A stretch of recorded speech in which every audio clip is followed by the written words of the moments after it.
Are you a Forever fan and an iPhone user? If so, I sure hope you have updated your Forever app to the latest version. Join me now and I'm going to walk you right through it.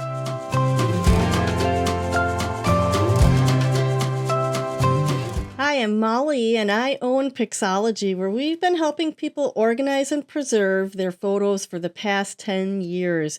Forever permanent storage is an integral part of what we teach to our clients about saving their family memories. If you want to know more about Forever, see the link below to see why we recommend it. The Forever app on the iPhone is a great extension of the latest update Forever brought to its website last fall. Now, if you're an Android user, don't worry, the Android update will be coming later this year. I'm going to walk you through the Forever app, and then I'm going to answer the question, when should you use the app? And when should you use the computer and the website? All right, we are looking at my Forever account on my iPhone. I have been uploading pictures for quite some time, so my account may look different from yours, especially if you're first starting out. I do want to just point out right off the bat, the top right circle is your profile icon. All right, so when you click on it, you'll see where you have notifications.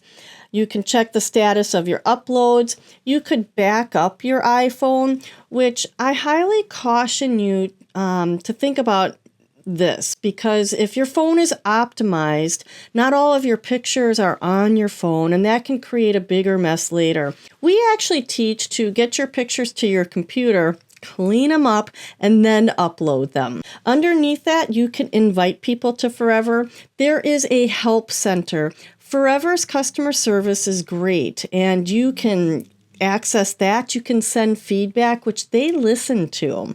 You can also rate the app. I'm sure they would love that. Underneath those items is the delete bin. So if you've deleted something accidentally, like I don't think this was an accident what I've deleted here, you could actually recover the picture and put it back in your account. Underneath the delete bin is the settings. Here is where you can click auto upload as well as some other options. Auto upload is good if you do not take the time every month to save your pictures on your computer, clean them up, and then upload them, which is a lot of steps. You can click auto upload and then later on clean up your pictures in your Forever account. So I keep mine off because I'm pretty good at doing that monthly. When you are back in this screen, there is a plus sign where you can upload to the gallery. And that gallery is everything in your account. All right, everything lives in the gallery. So you can upload pictures and whatnot there. You can also add albums or add tags right in this home screen. And that's what I want you to notice. Down at the bottom is we have three options: home, gallery, and sharing. All right, the home screen is what we're on. You can see it's blue. And in this area is everything in your account right at your fingertips. So across the top, you have on this day. And every day you're going to see new memories of, what you did on this day years ago. Then you have the library. The library is just quick links to get to a lot of the same places in your account. You can scroll through it, and I'm going to just point out, you could click on projects. Forever allows you to make projects with your pictures on their website, and you can view them on your phone. You just can't edit them yet. I bet it's coming. Anyway, in that library view, you can see the other places that you can get to. Then under there is people. Now, I have paid for facial recognition, which I love. Forever's facial recognition will find groupings of pictures, and then you just add the name or merge people, and it's wonderful. So you can see my daughter, Hannah, I have almost 6,000 photos that have been identified as her, and I can just click in and look at those. If you don't pay for facial recognition, don't worry. You can add people manually and pick pictures to go with them. then your people area might be a little lower on your home screen. Next up, we have the albums view, and right at a glance, you can see all your top level albums in your account. For me, this is like looking through my life at a glance. I love it. All right, and when you click view all, you can see them larger and you can start working in them. Then, under the albums is favorites. So any picture that you have put a heart on, you will see in your favorites area. Same with tags.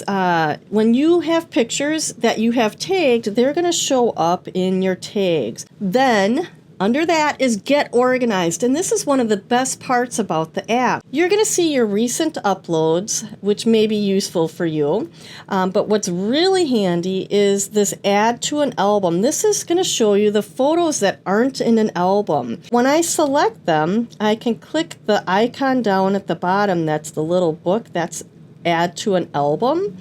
And I'm going to just go to the October photos from 2024, and I'm going to add them. And now I've cleaned up 2 of my pictures. So that's really a handy area to work in, and so is adding tags. Now, in my system for organizing photos, adding tags is kind of like a phase 3 thing, but some people really enjoy doing that. So it's there for you. Lastly, on your home screen is going to be visited albums. So if you know other people who have forever accounts and they've shared their albums with you, you can revisit some of the places that you've been by going there.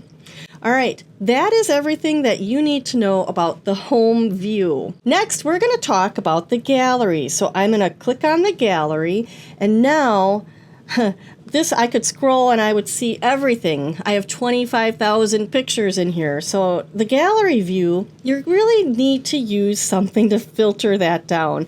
And luckily, Forever has the filters button at the bottom here, right there, filters. This filters button you're going to see throughout your working in the app. This filters button is key because you can change how things are sorted by. You can just see your favorites if you want. You can choose which media type you want to look at. You can look at the date taken. You could look at who's in the pictures. You can narrow down to which albums you want to look in. All of that allows you to bring your gallery view to something more manageable to look at. Also, you'll see in this filters, you can get to the not in any album and not tagged. So you could search for pictures that are not tagged, look at the date taken and maybe put a range in there and narrow things down that way. That's a little bit about the filters, okay? Very useful. Also, you have to kind of look at the little icons around your screen. At the top right, there is 3 dots. When you click that, you can search. So searching allows you to, type in something. I'll just type in dog, and it'll bring me anything that has the name of dog in it, or it's been tagged, that kind of thing. All right, 3 dots, that's search. Sort and filter is the same thing as below. And then zoom is great if you want to make your picture smaller or larger. This is very useful depending on your vision. All right, I want to go back to the 3 dots and show you select. When you select pictures, you have things that you can do. All right, when I selected those 3 photos, you can see at the bottom, I have this icon, which allows me to just share a link through AirDrop messages, wherever I share pictures and other things already. It just opens my sharing up and I can do that, which is easy and simple. I can click the album to select an album to put them in. I can click the tag to add a tag.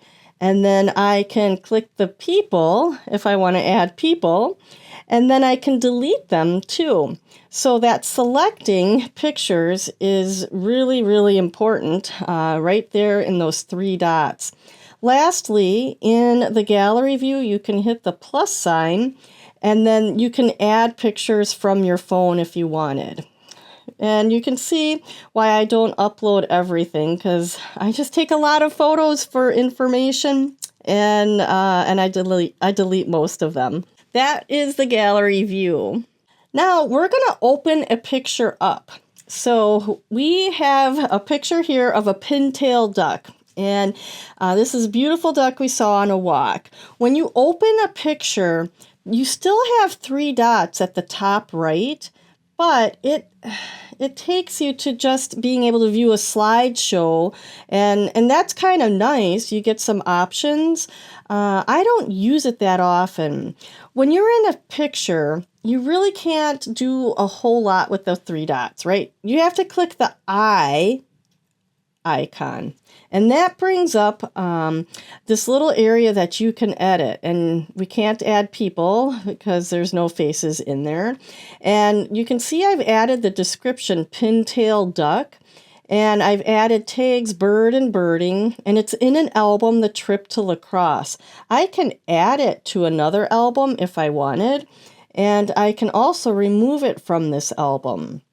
So this little eye is where you do a lot of work with single pictures. You can also hit the heart button if it's a favorite. Lastly, we're going to touch upon the sharing icon.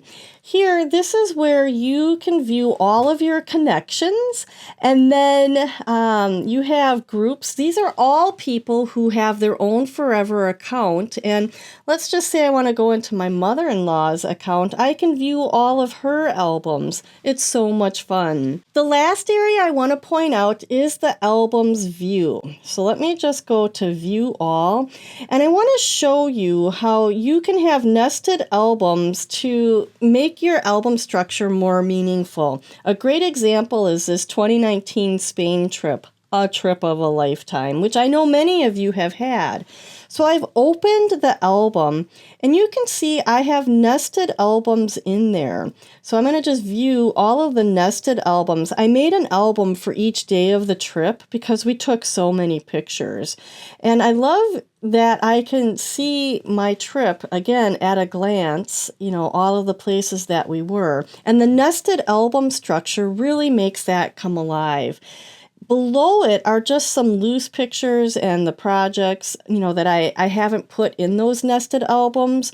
But the album structure in Forever is really a differentiator between all the other big tech companies. And I love that your iPhone and the Android, for that matter, allow you to work with your album structure. It's really a wonderful way to enjoy your pictures and share them with your friends and family. And the bonus is that Forever will take your pictures and migrate them to the newest technology for your lifetime plus 100 years, so you can pass on the legacy. And when I say pictures, it's really your photos, your videos, your movies, your documents, important memorabilia that you've preserved, all in my phone at my fingertips. I love it. All right, time for the question of the day. When should you use the app, and when should you use the website? Well, I love using the app for just scrolling through my memories. And when I'm at family gatherings, I love pulling up a picture saying, I've got it right here. Do you remember? And then I can text it to them real quick. I reserve all of the work, like organizing in albums, adding tags and descriptions, changing dates, and all of that work, including projects, for the website, forever.com. It's so much easier to work with your pictures in a heavy-duty way when you have a full keyboard, a larger screen, and I think that just is much more efficient way to work with your pictures. Use the iPhone for enjoying and sharing, and in a pinch, you can certainly do some work in there as well. What questions do you have about Forever? Let me know in the comments below. I'm happy to answer them. And I invite you to join us on the first Thursday evening of the month. I have a live Forever Zoom call where I answer questions and I give some tips and things that you might not have thought about with using your Forever account. That is it. Thank you so much for watching. We'll see you the next time.